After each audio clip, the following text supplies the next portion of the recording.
ಶೌರ್ಯ ಕೋಪದಿಂದ ಧೃತಿಯ ಕಡೆ ಒಂದು ತೀಕ್ಷ್ಣ ನೋಟ ಬೀರಿ, ನಿನ್ನ ಲಿಮಿಟ್ಸ್ ನೆನಪಿರಲಿ ಧೃತಿ ಎಂದು ಹೇಳಿ ಮುಖ ಸಿಂಡರಿಸಿ ಹೊರಟು ಹೋದ. ನಂತರ ತ್ರಿಮೂರ್ತಿಗಳ ಗ್ಯಾಂಗ್ ಒಂದು ಕಡೆ ಜಮಾಯಿಸಿತು. ಸಂತು ತನ್ನ ಧೋತಿಯನ್ನು ಮೇಲೆತ್ತಿ ಹಿಡಿದು ಜೋರಾಗಿ ನಕ್ಕ. ಮೈ ಗಾಡ್, ಇವತ್ತು ನಮ್ಮ ಬಾಸ್ ಮುಖ ನೋಡಬೇಕಿತ್ತು. ಆಲೋಕ್ ಸರ್ ಬಂದು ಧೃತಿ ಮೇಡಮ್ ಕೈ ಹಿಡಿಯೋಕೆ ಹೋದ ತಕ್ಷಣ ಬಾಸ್ ಕಣ್ಣಲ್ಲಿ ಕಿಡಿ ಬರ್ತಿತ್ತು ಗೊತ್ತಾ. ಇಡೀ ಆಫೀಸ್ ಇತಿಹಾಸದಲ್ಲೇ ಹಿಟ್ಲರ್ ಶೌರ್ಯ ಇಷ್ಟೊಂದು ಜಲಸ್ ಆಗಿರೋದನ್ನ ನಾನು ನೋಡಿರಲಿಲ್ಲ. ಭವ್ಯ ಧೃತಿಯ ದಾವಣಿಯಲ್ಲಿದ್ದ ಕೆಂಪು ಕರೆಯನ್ನು ನೋಡಿ ಕಣ್ಣು ದೊಡ್ಡದು ಮಾಡಿದಳು. ಏನೇ ಧೃತಿ, ಇದೇನಿದು ನಿನ್ನ ದಾವಣಿ ಮೇಲೆ ಕೆಂಪು ಕಲೆ? ಪೂಜೆ ಹಾಲಲ್ಲಿ ಕುಂಕುಮ ಬಿದ್ದಿಲ್ವಲ್ಲ? ನೀನೇನಾದರೂ ಆಗಲೇ ವಾಶ್ರೂಮ್ ಕಡೆ ಹೋದಾಗ? ಧೃತಿ ಗಾಬರಿಯಾಗಿ ಭವ್ಯಾಳ ಬಾಯಿ ಮುಚ್ಚಿದಳು. ಅವಳಿಗೆ ತಕ್ಷಣ ಆ ಒದ್ದೆ ಟವಲ್ ಸುತ್ತಿಕೊಂಡಿದ್ದ ಶೌರ್ಯನ ಎದೆಯ ಸ್ಪರ್ಶ ನೆನಪಾಗಿ ಮತ್ತೆ ನಾಚಿಕೆಯಿಂದ ಕೆನ್ನೆ ಕೆಂಪಗಾಯಿತು. ಸುಮ್ಮನಿರಮ್ಮ ಭವ್ಯ, ಅಲ್ಲಿ ಏನೂ ಆಗಿಲ್ಲ. ಜಸ್ಟ್ ಕೈ ತೊಳೆಯೋಕೆ ಹೋದಾಗ ಸ್ವಲ್ಪ ಕುಂಕುಮ ತಾಗಿತ್ತು ಅಷ್ಟೇ. ನೀವೆಲ್ಲ ಬೇರೆ ಏನೋ ಊಹೆ ಮಾಡ್ಕೋಬೇಡಿ. ಮಾಧುರಿ ಪಕ್ಕದಿಂದ ಒಂದು ಊಹೆ ಅಲ್ಲ Dhriti, ground reality. Alok sir ಎಂಟ್ರಿಯಿಂದ ನಮ್ಮ ಬಾಸ್ ಕೋಟೆಗೆ ಸರಿಯಾದ ಇಟ್ಟಿಗೆ ಬಿದ್ದಿದೆ. ಇನ್ಮೇಲೆ ಆಫೀಸ್ ಯುದ್ಧ ಮತ್ತಷ್ಟು ರೋಚಕವಾಗಿರುತ್ತೆ, ನೋಡ್ತಾ ಇರಿ ಎಂದಳು ತರಲೆಯಿಂದ. ಪೂಜೆಯ ನಂತರ ವರ್ಧನ್ ಮ್ಯಾನ್ಷನ್ನ ಬೃಹತ್ ಭೋಜನ ಶಾಲೆಯಲ್ಲಿ ಎಲ್ಲರಿಗೂ ಸಾಂಪ್ರದಾಯಿಕ ಶೈಲಿಯಲ್ಲಿ ಬಾಳೆ ಎಲೆ ಹಾಕಿದ ಊಟದ ವ್ಯವಸ್ಥೆ ಮಾಡಲಾಗಿತ್ತು. ಹಬ್ಬದ ಅಡುಗೆಯ ಘಮಘಮ ಸುವಾಸನೆ ಇಡೀ ಹಾಲ್ನಲ್ಲಿ ತುಂಬಿತ್ತು. ಧೃತಿ ಮತ್ತು ಭವ್ಯ ಜೊತೆಯಾಗಿ ಒಂದು ಸಾಲಿನಲ್ಲಿ ಕುಳಿತುಕೊಂಡರು. ಧೃತಿ ತಾನು ಕುಳಿತುಕೊಳ್ಳುತ್ತಿದ್ದಂತೆ ತನ್ನ ಲಂಗಾದವಣಿಯನ್ನು ಅಚ್ಚುಕಟ್ಟಾಗಿ ಸರಿಪಡಿಸಿಕೊಂಡು ಎಲೆಯ ಮುಂದೆ ಕೈ ಮುಗಿದು ಕುಳಿತಳು. ಅಷ್ಟರಲ್ಲಿ ಅಲ್ಲಿಗೆ ಬಂದ ಆಲೋಕ್ ಬೇರೆ ಕಡೆ ಜಾಗವಿದ್ದರೂ ಬೇಕಂತಲೇ ಧೃತಿಯ ಪಕ್ಕದಲ್ಲೇ ಇದ್ದ ಖಾಲಿ ಸೀಟನ್ನು ಎಳೆದುಕೊಂಡು ಕುಳಿತು ಬಿಟ್ಟನು. ಹಾಯ್ ಧೃತಿ, ಜಾಗ ಖಾಲಿ ಇತ್ತು, ಸೊ ಇಲ್ಲೇ ಕೂತ್ಕೊಂಡೆ, ನೋ ಪ್ರಾಬ್ಲಮ್ ಅಲ್ವಾ ಎಂದು ಆಲೋಕ್ ಅತ್ಯಂತ ಫ್ರೆಂಡ್ಲಿಯಾಗಿ ನಗುತ್ತಾ ಕೇಳಿದ. ಧೃತಿ ಸ್ವಲ್ಪ ಮುಜುಗರ ಪಟ್ಕೊಂಡ್ರು. ಅವನು ಶೌರ್ಯನ ಸ್ನೇಹಿತನಾಗಿದ್ದರಿಂದ ಪ್ರೀತಿಯಿಂದಲೇ ಅಯ್ಯೋ ಪರವಾಗಿಲ್ಲ ಸರ್, ಕುತ್ಕೊಳ್ಳಿ ಎಂದು ಮೆಲ್ಲಗೆ ನಕ್ಕಳು. ಇದೇ ಸಮಯದಲ್ಲಿ ಎದುರಿನ ಸಾಲಿನಲ್ಲಿ ಶೌರ್ಯ ತನ್ನ ಇನ್ನೊಬ್ಬ ಗೆಳೆಯ ರೋಹನ್ ಜೊತೆ ಬಂದು ಕುಳಿತಿದ್ದನು. ಶೌರ್ಯ ಎಲೆಯ ಮುಂದೆ ಕುಳಿತಿದ್ದರೂ ಅವನ ಗಮನವೆಲ್ಲ ತನ್ನ ಎದುರಿಗೆ ಆಲೋಕ್ ಪಕ್ಕದಲ್ಲಿ ಕುಳಿತು ಮುಗುಳ್ನಗುತ್ತಿದ್ದ ಧೃತಿಯ ಮೇಲೆಯೇ ಇತ್ತು. ಆಲೋಕ್ ಬೇಕಂತಲೇ ಧೃತಿಯ ಎಲೆಗೆ ಬಡಿಸುತ್ತಿದ್ದ ಸ್ವೀಟ್ಸ್ ಬಗ್ಗೆ ಮಾತನಾಡ್ತಿದ್ದ. ಅವಳಿಗೆ ಅತಿ ಹತ್ತಿರವಾಗಿ ಕುಳಿತು ತಮಾಷೆ ಮಾಡುತ್ತಿದ್ದದ್ದು ಶೌರ್ಯನ ಕಣ್ಣುಗಳಲ್ಲಿ ಕೆಂಡದಂತಹ ಕೋಪವನ್ನು ಜಾಗೃತಗೊಳಿಸುತ್ತಿತ್ತು. ಅವನ ಎದೆಯೊಳಗೆ ಅಸೂಯೆಯ ಜ್ವಾಲಾಮುಖಿ ಮುಗಿಲೇಳುತ್ತಿತ್ತು. ಅವನ ಕೈಯಲ್ಲಿದ್ದ ನೀರಿನ ಬೆಳ್ಳಿ ಲೋಟ ಕರಗುವಷ್ಟು ಗಟ್ಟಿಯಾಗಿ ಅವನು ಅದನ್ನು ಮುಷ್ಟಿಯಲ್ಲಿ ಬಿಗಿದುಕೊಂಡಿದ್ದ. ಅವನ ಪಕ್ಕದಲ್ಲೇ ಕುಳಿತಿದ್ದ ರೋಹನ್ ಶೌರ್ಯನ ಮುಖದಲ್ಲಿನ ಈ ತೀವ್ರ ಬದಲಾವಣೆ ಮತ್ತು ಕೆಂಪಗಾಗಿದ್ದ ಕಣ್ಣುಗಳನ್ನು ಗಮನಿಸಿದನು. ರೋಹನ್ ಶೌರ್ಯನ ಹೆಗಲನ್ನು ಮೆಲ್ಲಗೆ ತಟ್ಟಿ ಸಮಾಧಾನದ ಧ್ವನಿಯಲ್ಲಿ ಪಿಸುಗುಟ್ಟಿದ್ದ.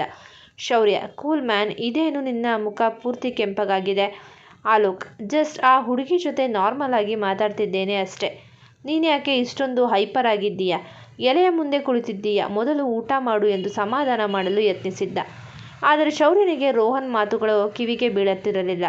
ಧೃತಿ ತನ್ನ ಮುಂದೆ ಸದಾ ಕಠಿಣವಾಗಿ ಮುನಿಸಿನಿಂದ ಇರುತ್ತಿದ್ದವಳು ಇವತ್ತು ಆಲೋಕ್ನ ಎದುರು ಇಷ್ಟೊಂದು ಸಹಜವಾಗಿ ನಗುತ್ತಿರುವುದು ಅವನ ಅಹಂಕಾರ ಮತ್ತು ಭಾವನೆಗೆ ಭೀಕರವಾದ ಹೊಡೆತ ನೀಡುತ್ತಿತ್ತು.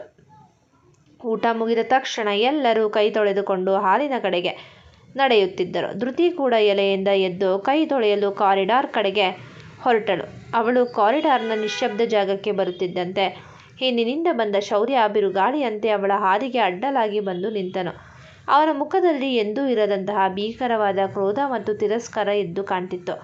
ಸರ್, ಧೃತಿ ಗಾಬರಿಯಾಗಿ ಒಂದು ಹೆಜ್ಜೆ ಹಿಂದೆ ಸರಿದಳು. ಶೌರ್ಯ ಅವಳಿಗೆ ಮಾತನಾಡಲು ಚಾನ್ಸ್ ಕೊಡದೆ ತನ್ನ ಕಠಿಣವಾದ ಧ್ವನಿಯನ್ನು ಅತ್ಯಂತ ಕಡಿಮೆ ಮಾಡಿ ಆದರೆ ವಿಷದಂತೆ ಕಾರುತ್ತಾ ಹೇಳಿದ, ಮಿಸ್ ಧೃತಿ ಹೆಗ್ಡೆ, ನಿನ್ನ ಈ ನಟನೆ ನನ್ನ ಮನೆಯಲ್ಲಿ ನಡೆಯಲ್ಲ.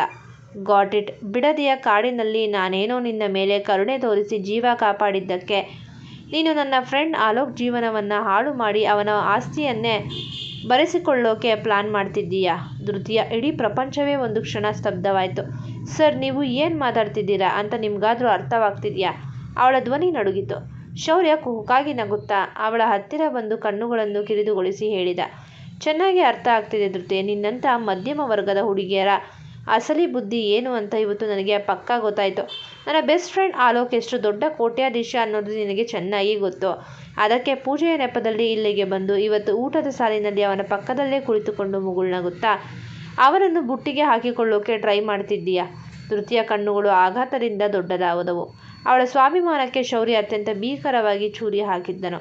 ಅಷ್ಟಕ್ಕೆ ನಿಲ್ಲಿಸದ ಶೌರ್ಯ ಮತ್ತಷ್ಟು ಕಟುವಾಗಿ ಹೇಳಿದ, ಶ್ರೀಮಂತ ಹುಡುಗರನ್ನು ಹೀಗೆ ನಗುತ್ತಾ ಬುಟ್ಟಿಗೆ ಹಾಕೊಂಡು ಲೈಫ್ನಲ್ಲಿ ಸೆಟಲ್ ಆಗಬೇಕು ಅಂತ ನಿಮ್ಮ ಅಮ್ಮ ನಿನಗೆ ಸಣ್ಣ ವಯಸ್ಸಿನಿಂದನೇ ಹೇಳಿಕೊಟ್ಟು ಕಳಿಸಿದ್ದಾರಾ ಹೇಗೆ? ನಿನ್ನ ಈ ಕೀಳು ದರ್ಜೆಯ ಸಂಸ್ಕಾರವನ್ನು ನನ್ನ ಮನೆಯಲ್ಲಿ ತೋರಿಸಬೇಡ. Stop it. ಧೃತಿ ಜೋರಾಗಿ ಕಿರ್ಚಿದಳು. ಅವಳ ಇಡೀ ಶರೀರ ಕೋಪ ಮತ್ತು ಅವಮಾನದಿಂದ ನಡುಗ್ತಿತ್ತು. ತನ್ನ ಪ್ರಾಣಕ್ಕಿಂತ ಹೆಚ್ಚಾಗಿ ಪ್ರೀತಿಸುವ ತನ್ನ ಮುಗ್ಧ ಅಮ್ಮನ ಹೆಸರನ್ನು ತಂದು ತನ್ನ ಚಾರಿತ್ರ್ಯವನ್ನು ಶೌರ್ಯ ಇಷ್ಟು ಕೀಳಾಗಿ ನಿಂದಿಸಿದ್ದನ್ನು ಅವಳಿಗೆ ತಡೆದುಕೊಳ್ಳಲು ಆಗಲೇ ಇಲ್ಲ.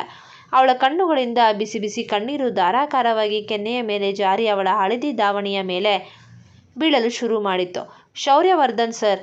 ಧೃತಿ ಕಣ್ಣೀರು ಒರೆಸಿಕೊಳ್ಳದೆಯೇ ಕೆಂಡದಂತಹ ಕಣ್ಣುಗಳಿಂದ ಅವನನ್ನು ದಿಟ್ಟಿಸಿ ಹೇಳಿದಳು, ನೀವು ಶ್ರೀಮಂತರಾಗಿರ್ಬೋದು, ಆದರೆ ನಿಮ್ಮ ಆಲೋಚನೆ ಜಗತ್ತಿನಲ್ಲಿ ಅತ್ಯಂತ ಕೀಳಾಗಿದೆ. ನನ್ನ ಅಮ್ಮನ ಬಗ್ಗೆ ಮಾತನಾಡೋ ಯೋಗ್ಯತೆ ನಿಮಗಿಲ್ಲ. ನಿಮ್ಮ ಈ ಅಹಂಕಾರದ ಅರಮನೆಗೆ ಬೆಂಕಿ ಬೀಳಲಿ. ನಿಮ್ಮ ಈ ಶ್ರೀಮಂತಿಕೆಗೆ ನನ್ನ ಕಾಲಿನ ಧೂಳಿಗೂ ಸಮನಲ್ಲ. ಇನ್ಮೇಲೆ ನಿಮ್ಮ ಮುಖ ನೋಡುವುದು ಕೂಡ ನನಗೆ ಅಸಹ್ಯ. ಅವಳು ಅಳುತ್ತಲೇ ಬಿರುಗಾಳಿಯಂತೆ ತಿರುಗಿ ತನ್ನ ಲಂಗಾದಾವಣಿಯನ್ನು ಕೈಯಲ್ಲೇ ಹಿಡಿದುಕೊಂಡು ಮ್ಯಾನ್ಷನ್ನ ಮುಖ್ಯ ಬಾಗಿಲಿನಿಂದ ಹೊರಗೆ ಓಡಿದಳು.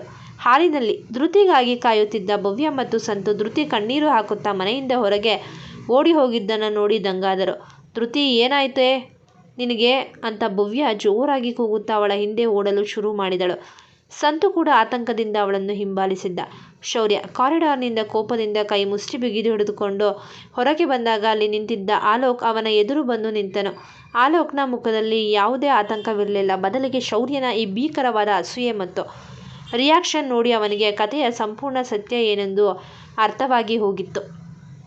ಶೌರ್ಯನಿಗೆ ಧೃತಿಯ ಮೇಲೆ ಪ್ರೀತಿಯೋ ಅಥವಾ ಒಡೆತನದ ಭಾವನೆಯೋ ತೀವ್ರವಾಗಿ ಮೂಡಿದೆ. ಆದರೆ ಅದನ್ನು ಒಪ್ಪಿಕೊಳ್ಳಲು ಅವನ ಅಹಂಕಾರ ಬಿಡುತ್ತಿಲ್ಲ ಎಂಬುದು ಆಲೋಕ್ಗೆ ಸ್ಪಷ್ಟವಾಗಿತ್ತು.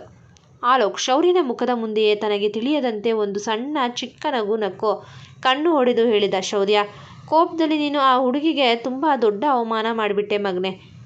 ಆದರೆ ನೆನ್ಪಿಡು, ನೀನು ಅವಳನ್ನು ಎಷ್ಟು ದೂರ ದೂಡ್ತೀಯೋ ಅವಳು ಅಷ್ಟೇ ಬೇಗ ಬೇರೆಯವರಿಗೆ ಹತ್ತಿರ ಆಗ್ತಾಳೆ. ಆಲೋಕ್ ತನ್ನ ಧ್ವನಿಯನ್ನು ಸ್ವಲ್ಪ ಗಂಭೀರಗೊಳಿಸಿ ಮುಂದುವರಿಸಿದ್ದ. ಬೈ ದಿ ವೇ ಶೌರ್ಯ, ನಾನು ನಿನ್ನನ್ನು ಹುಡುಕಿಕೊಂಡು ಬಂದಿದ್ದು ಇದೇ ವಿಷಯ ಮಾತನಾಡೋಕೆ. ನಾಳೆಯಿಂದ ಹೆರಿಟೇಜ್ ಪ್ರಾಜೆಕ್ಟ್ ಕೆಲಸಗಳು ಅಧಿಕೃತವಾಗಿ ಆಫೀಸ್ನಲ್ಲಿ ಶುರುವಾಗಬೇಕು ಅಂತ ಇಂದ್ರಾದೇವಿ ಅಜ್ಜಿಯವರೇ ನನಗೆ ಹೇಳಿ ಕಳಿಸಿದ್ದಾರೆ. ಪ್ರಾಜೆಕ್ಟ್ ಲಾಂಚ್ ಆಗೋಕೆ ಇನ್ನು 3 ವಾರ ಬಾಕಿ ಇದ್ದರೂ ಅಜ್ಜಿ ಪ್ರಾಜೆಕ್ಟ್ಗೆ ನೀನೇ ಹೆಡ್ ಆಗಿ ನಾಳೆಯಿಂದ ಆಫೀಸ್ಗೆ ಹೋಗಿ ಕೆಲಸದ ಉಸ್ತುವಾರಿ ತಗೋಬೇಕು ಅಂತ ತಿಳಿಸಿದ್ದಾರೆ. ಈ ಪ್ರಾಜೆಕ್ಟ್ ಮೇಲೆ ಅಜ್ಜಿಯವರ ಬೆಂಬಲ ಪೂರ್ತಿಯಾಗಿದೆ. ಸೊ ಆಫೀಸ್ ಅಖಾಡದಲ್ಲಿ ಮುಂದಿನ 3 ವಾರ ಏನೇನು ಆಗುತ್ತೆ ಅಂತ ನಾನು ನೋಡ್ತೀನಿ ಎಂದು ಹೇಳಿ ಮುಗುಳ್ನಗುತ್ತಾ ಹೊರಟು ಹೋದ. ಶೌರ್ಯ ಒಂಟಿಯಾಗಿ ನಿಂತಿದ್ದ. ಅವನ ಎದೆಯೊಳಗೆ ಧೃತಿ ಆಡುತ್ತಾ ಹೇಳಿದ ಆ ಕೊನೆಯ ಮಾತುಗಳು ಮತ್ತು ಆಲೋಕ್ ನೀಡಿದ ಆಫೀಸ್ ಮುನ್ಸೂಚನೆ ಎರಡೂ ಒಟ್ಟಿಗೆ ತಳಮಳ ಸೃಷ್ಟಿಸಿದ್ದವು. ಮತ್ತೊಂದೆಡೆ ಅಳುತ್ತಲೇ ಮ್ಯಾನ್ಷನ್ನಿಂದ ಹೊರಗೆ ಓಡಿ ಬಂದ ಧೃತಿಯನ್ನು ಭವ್ಯ ಮತ್ತು ಸಂತು ಆಟೋ ಹತ್ತಿಸಿ ಸಮಾಧಾನ ಪಡಿಸಲು ಯತ್ನಿಸಿದರು. ಅವಳ ಕಣ್ಣೀರು ನಿಂತಿರಲಿಲ್ಲ. ಅವಳು ಯಾರೊಂದಿಗೋ ಮಾತನಾಡದೆ ನೇರವಾಗಿ ತನ್ನ ಮನೆಗೆ ಬಂದು ತಲುಪಿದಳು.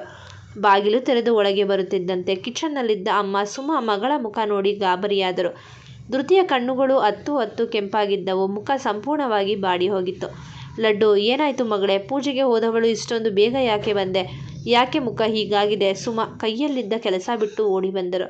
ಧೃತಿ ತನ್ನ ಅಮ್ಮನಿಗೆ ಶೌರ್ಯ ಮಾಡಿದ ಆ ಭೀಕರ ಚಾರಿತ್ರವಧೆಯ ಬಗ್ಗೆ ಏನೂ ಹೇಳಲು ಇಷ್ಟಪಡಲಿಲ್ಲ. ತನ್ನ ಅಮ್ಮನಿಗೆ ವಿಷಯ ತಿಳಿದರೆ ಅವರ BP ಮತ್ತಷ್ಟು ಹೆಚ್ಚಾಗಿ ಆರೋಗ್ಯ ಕೆಡುತ್ತದೆ ಎಂಬ ಹೆದರಿಕೆ ಅವಳಿಗಿತ್ತು. ಅವಳು ತನ್ನ ಕಣ್ಣೀರನ್ನು ಬಲವಂತವಾಗಿ ತಡೆದುಕೊಂಡು ಸುಳ್ಳೇ ಹೇಳಿದಳು. ಏನೂ ಇಲ್ಲ ಅಮ್ಮ, ಪೂಜೆ ಜಾಗದಲ್ಲಿ ತುಂಬ ಸೆಕೆ ಇತ್ತು. ಅಲ್ಲಿಂದ ಬರುವಾಗ ಯಾಕೋ ತಲೆನೋವು ತುಂಬ ಜಾಸ್ತಿ ಆಯಿತು. ನಾನು ಸ್ವಲ್ಪ ಹೊತ್ತು ರೂಮ್ ಒಳಗೆ ಹೋಗಿ ಮಲಗ್ತೀನಿ. ಪ್ಲೀಸ್ ಯಾರೂ ಕರಿಬೇಡಿ ಎಂದು ಹೇಳಿ ತನ್ನ ಬ್ಯಾಗ್ ಎಸೆದು ನೇರವಾಗಿ ಕೋಣೆಯೊಳಗೆ ಹೋಗಿ ಬಾಗಿಲು ಹಾಕಿಕೊಂಡಳು.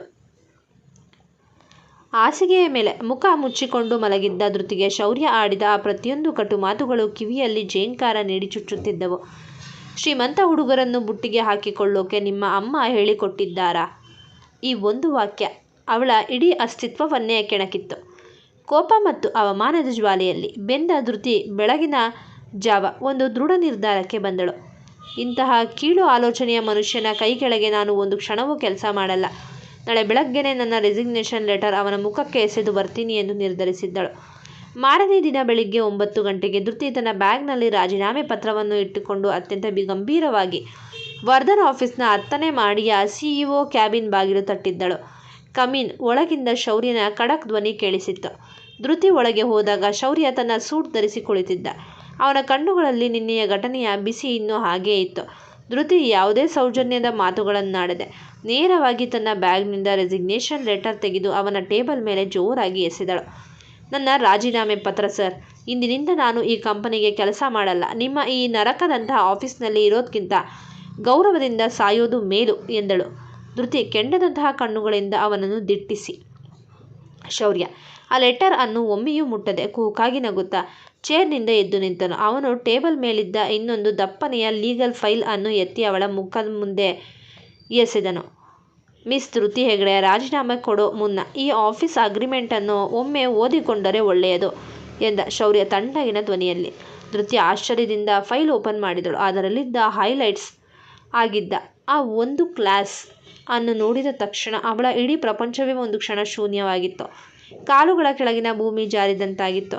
ಅದರಲ್ಲಿ ಸ್ಪಷ್ಟವಾಗಿ ಬರೆಯಲಾಗಿತ್ತು, ವರ್ಧನ್ ಇಂಟರ್ನ್ಯಾಷನಲ್ ಕಂಪನಿಯ ಈ ಪ್ರತಿಷ್ಠಿತ ಹೆರಿಟೇಜ್ ರಿಸಾರ್ಟ್ ಪ್ರಾಜೆಕ್ಟ್ ಅತ್ಯಂತ ಗೌಪ್ಯ ಮತ್ತು ಪ್ರಮುಖವಾದದ್ದಾಗಿದೆ. ಈ ಪ್ರಾಜೆಕ್ಟ್ಗೆ ಆಯ್ಕೆಯಾಗಿರುವ assistant project manager Dhriti Hegde project ಸಂಪೂರ್ಣವಾಗಿ ಮುಗಿಯುವ ಮುನ್ನ ಅಥವಾ ಕನಿಷ್ಠ 1 ವರ್ಷದ ಅವಧಿಯೊಳಗೆ ಯಾವುದೇ ಕಾರಣಕ್ಕೂ ಕಂಪನಿಯನ್ನು ಬಿಟ್ಟು ಹೋಗುವಂತಿಲ್ಲ.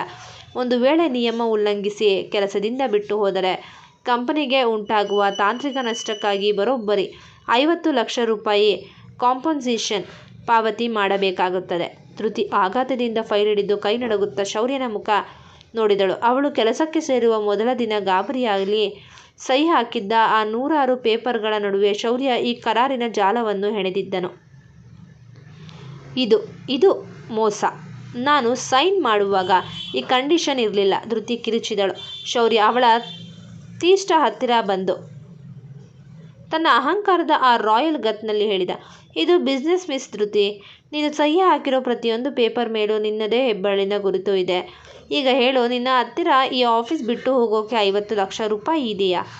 ಇಲ್ಲದಿದ್ದರೆ ಸುಮ್ಮನೆ ಇನ್ನು 3 ವಾರದಲ್ಲಿ ಶುರುವಾಗೋ ಈ ಪ್ರಾಜೆಕ್ಟ್ ಮುಗಿಯುವವರೆಗೂ ನನ್ನ ಕಣ್ಣೆದುರೇ ಗುಲಾಮಳ ಥರ ಕೆಲಸ ಮಾಡೋ. ಧೃತಿಯ ಕಣ್ಣುಗಳಲ್ಲಿ ಅಸಹಾಯಕತೆ ಮತ್ತು ತೀವ್ರ ಮುನಿಸಿನ ಕಣ್ಣೀರು ಮತ್ತೆ ತುಂಬಿ ಬಂದಿತ್ತು. ಅವಳು ಅಹಂಕಾರದ ಆ ಒಪ್ಪಂದದ ಪಾಶದಲ್ಲಿ ಸಂಪೂರ್ಣವಾಗಿ ಸಿಕ್ಕಿ ಹಾಕಿಕೊಂಡಿದ್ಲು. CEO ಕ್ಯಾಬಿನ್ನಿಂದ ಹೊರಗೆ ಬಂದ ಧೃತಿಯ ಮುಖ ಆಘಾತ ಮತ್ತು ತೀವ್ರ ಕೋಪದಿಂದ ಕೆಂಪಗಾಗಿತ್ತು. ಕೈಯಲ್ಲಿದ್ದ ಆ 50 ಲಕ್ಷದ ಒಪ್ಪಂದದ ಫೈಲ್ ಅವಳ ಸ್ವಾಭಿಮಾನಕ್ಕೆ ಬಿದ್ದ ಭೀಕರ ಬೇಡಿಯಂತೆ ಭಾಸವಾಗ್ತಿತ್ತು. ಅವಳು ತನ್ನ ಡೆಸ್ಕ್ ಹತ್ತಿರ ಬಂದು ಬ್ಯಾಗ್ ಇಟ್ಟು ಕಣ್ಣೀರನ್ನು ಬಲವಂತವಾಗಿ ತಡೆದುಕೊಂಡಳು. ಅಷ್ಟರಲ್ಲಿ 8ನೇ ಮಹಡಿಯಿಂದ ಓಡೋಡಿ ಬಂದ ಭವ್ಯ ಮತ್ತು ಸಂತು ಅವಳ ಸುತ್ತಲೂ ನಿಂತುಕೊಂಡರು. ಭವ್ಯ ಆತಂಕದಿಂದ ಧೃತಿಯ ಕೈ ಹಿಡಿದುಕೊಂಡಳು.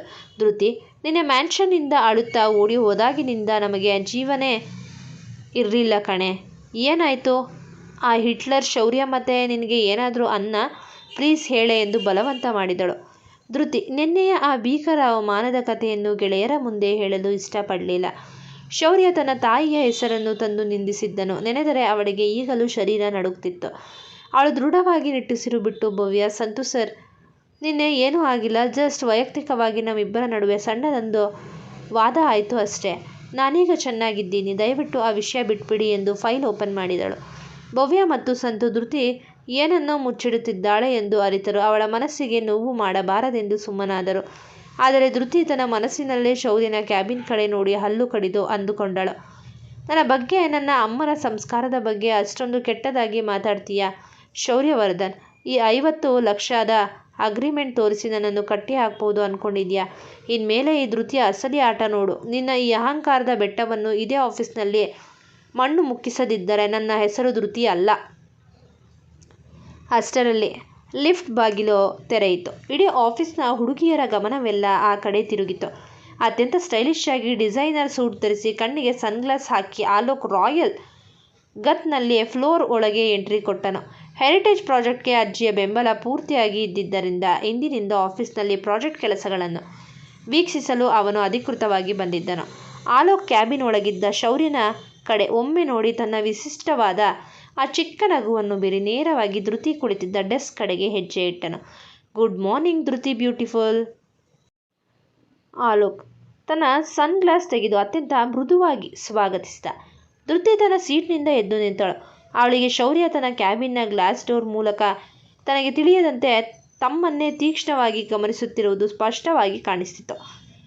ಶೌರ್ಯನಿಗೆ ಮತ್ತಷ್ಟು ಉರಿ ಎಬ್ಬಿಸಬೇಕು, ಅವನ ಅಹಂಕಾರವನ್ನು ಕೆಣಕಬೇಕು ಎಂದೇ ಧೃತಿ ನಿರ್ಧರಿಸಿ ಹಿಂದೆಂದೂ ಇಲ್ಲದ ರೇಂಜ್ಗೆ ಅತಿ ಮೃದುವಾಗಿ ಮುಗುಳ್ನಗುತ್ತಾ ಆಲೋಕ್ ಜೊತೆ ಮಾತನಾಡಲು ಶುರು ಮಾಡಿದ್ಲು. Very good morning Alok sir, ನೀವು ಇವತ್ತು ಆಫೀಸ್ಗೆ ಬರ್ತೀರಾ ಅಂತ ಗೊತ್ತಿರಲಿಲ್ಲ. ಇಟ್ಸ್ ಅ ಪ್ಲೆಸೆಂಟ್ ಸರ್ಪ್ರೈಸ್ ಎಂದಳು ಧೃತಿ ತನ್ನ ಕಣ್ಣುಗಳನ್ನು ಮಿಟುಕಿಸುತ್ತಾ ಅತ್ಯಂತ ಫ್ರೆಂಡ್ಲಿಯಾಗಿ. ಆಲೋಕ್ ಧೃತಿಯ ಈ ಸಡನ್ ಬದಲಾವಣೆ ಮತ್ತು ಅವಳ ಮುಖದಲ್ಲಿದ್ದ ಆ ಚಾಣಾಕ್ಷ ನಗುವನ್ನು ನೋಡಿ ಒಳಗೊಳಗೆ ತಮಾಷೆಯನ್ನು ಆಸ್ವಾದಿಸಿದ. ಓಹೋ, ನಿನ್ನೆಗಿಂತ ಇವತ್ತು ನಿಮ್ಮ ನಗು ಮತ್ತಷ್ಟು ಬ್ರೈಟ್ ಆಗಿದೆ ಧೃತಿ. ಪ್ರಾಜೆಕ್ಟ್ ಲಾಂಚ್ ಆಗೋಕೆ ಇನ್ನು 3 ವಾರ ಬಾಕಿ ಇದೆ. ಅಲ್ಲಿಯವರೆಗೂ ನಾನು ದಿನ ಆಫೀಸ್ಗೆ ಬಂದು ನಿಮಗೆ ಹೆಲ್ಪ್ ಮಾಡೋಣ ಅಂದ್ಕೊಂಡಿದ್ದೀನಿ. What you say? ಖಂಡಿತ ಸರ್, ನಿಮ್ಮಂಥ ದೊಡ್ಡ ಬಿಸ್ನೆಸ್ ಮ್ಯಾನ್ ಜೊತೆ ಕೆಲಸ ಮಾಡೋದು ನನ್ನ ಸೌಭಾಗ್ಯ. ನಿಮಗೆ ಪ್ರಾಜೆಕ್ಟ್ನ ಬ್ಲೂ ಪ್ರಿಂಟ್ಸ್ ತೋರಿಸ್ತೀನಿ ಬನ್ನಿ ಎಂದು ಧೃತಿ ಬೇಕಂತಲೇ ಆಲೋಕ್ನ ತೀರ ಹತ್ತಿರ ನಿಂತು ಫೈಲ್ಸ್ ತೋರಿಸುತ್ತಾ ಹರಟೆ ಹೊಡೆಯಲು ಶುರು ಮಾಡಿದಳು. ಈ ಕತೆ ನಿಮಗೆ ಇಷ್ಟವಾಗಿದ್ದಲ್ಲಿ ಕತೆಯನ್ನು ವೀಕ್ಷಿಸಿದ ನಂತರ ದಯಮಾಡಿ ನಮ್ಮ ಚಾನಲ್ಗೆ ಸಬ್ಸ್ಕ್ರೈಬ್ ಮಾಡಿ, ಶೇರ್ ಮಾಡಿ ಮತ್ತು ಕಮೆಂಟ್ ಮಾಡಿ. ಧನ್ಯವಾದಗಳು.